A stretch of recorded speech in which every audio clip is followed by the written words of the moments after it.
ọdịnala Igbo mgbede ọma nọ. Aka m bụkwa onye nke gị Ugochi Tubelu Oraifite. Ị na-anya ebe a, ya wee ebe m lụrụ agwụ wee waa akpa aja n'ebe a. Awara m akpa aja dịka dibịa. O nwere ụbọchị nkwa bụrụ ihe wee akpa aja. Akpa aja wụ ụbọchị a na-echigbu mmadụ dibịa. Ụbọchị a ka a ga-ekobe gị akpa eji eme dibịa. Mma akụwa gbasara agwụ taa ọfụma. Agwụ patre. Ihe aghọta ihe ị mara. Ọ bụrụ onye rụọ agwụ ọ bụrụ dibịa. Mana ịrụ agwụ waa akpa aja ịbụrụ dibịa. Ụbọchị a na-awaghị akpa aja ka a na-aka ihe n'ọnụ. Ụbọchị a ka a na-echibe dibịa. Ụbọchị a ka a na-anyaghị gị akpa dibịa n'akụkụ.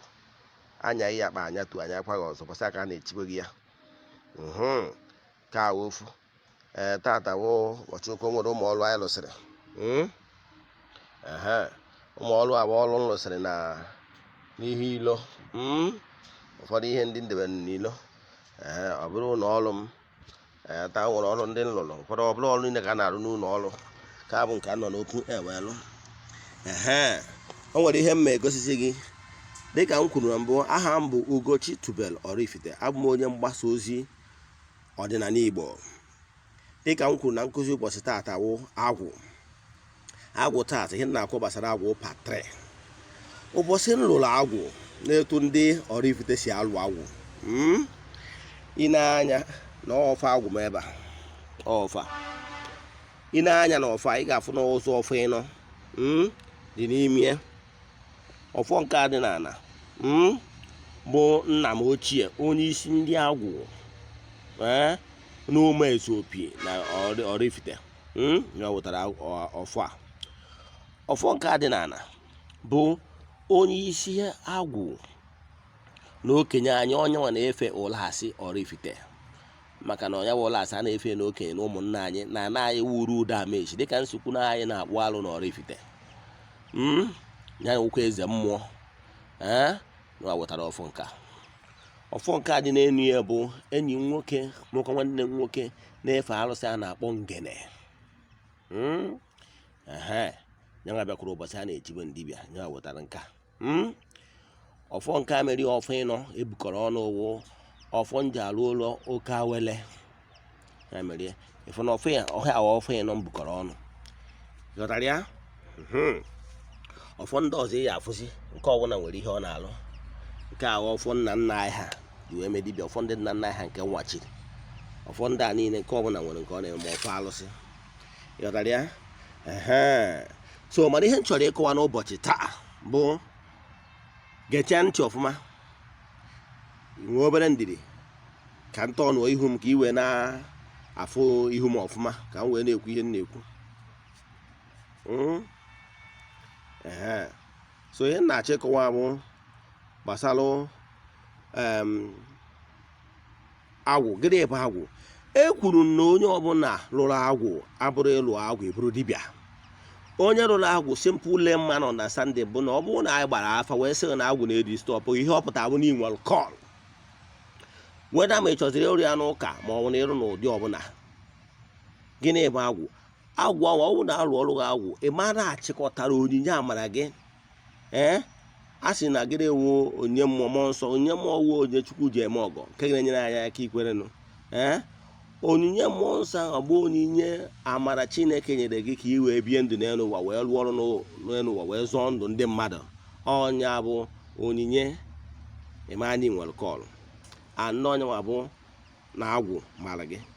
Ọ bụrụ na enyere ume onyinye ndị amara itinyere ya n'ọrụ ọ na-aghasasịrị gị ihe.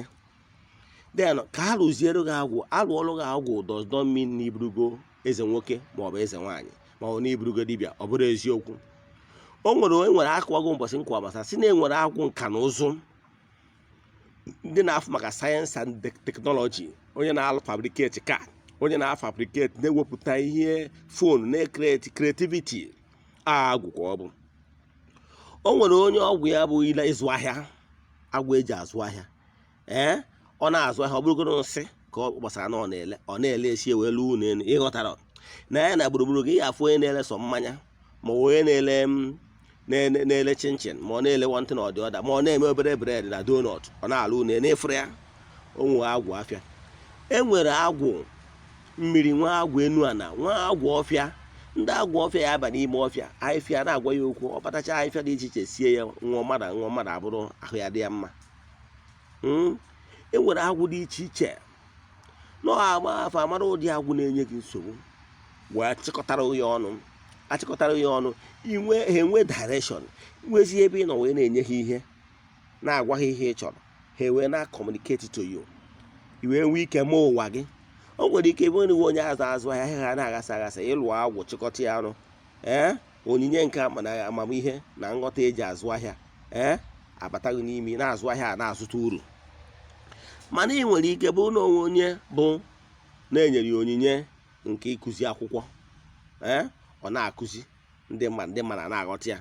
O bido skuul ya na-ekwo maka na tekniks o ji akụzi akwụkwọ nke ya dị iche. Ọ ihe niile agba agwụ. Ana m achọ ịkọwara na ihe niile mmadụ na-eme n'ụwa na-enwere agwụ behind those categories. Enwere many classes of agwụ. Then mana enwere ndị bụ ndị akpọrọ ọrụ na ha ga-abụ dibịa. Ịghọtara ya? Dibịa dịka onye ụkọchukwu, onye ezitere ka ọ na-agba ụkọ n'etiti mmadụ na mmụọ. Ọnya ka ịbụ ndị dibịa ji ekwu na okwu mmụọ na mmadụ adịghị ebi n'ọnụ ofeke, n'ọnụ dibịa ka ọ na-ebi. Ọ dibịa wụ the middle person bi between the ogbodi, that is onye nwere ihe ọma na mmụọ, nya gara anata mmadụ mmụọ ozi na ezi mmadụ. Ọnya ka eji akpọ eyes of the gods. Ịghọtara ya? Onye mere ụdịdị etu a ka echiri echichi ọ bụrụ dibịa. Ọnya ka ọ ji wee bụrụ ka akwa hụrụ ghọta ọfụma. O nwere ụbọchị nkụzi gbasara ịwa akpa aja. Jee na ma YouTube channel ka ịfụ nkụzi gbasara ịwa akpa aja. Ịwa akpa aja na-ana Oraifite ma ọ bụ na ana edobo. Onwe ha na-akpọ nzu okoro ị gara atụ 4 or 5. Mana awa agha akpa aja ihe ị ga na-atụzi 7. Ịghọtara ya? Awa agha akpa aja eburugo 7 ebe ọ bụla ị nọchi nsozi n'otu ndị dibịa. Ịghọtara ya? Ụbọchị awara akpa aja o nwere ihe agha akanyewe niile na ị ga stand in the path of truth all the times. Ịghọtara ya?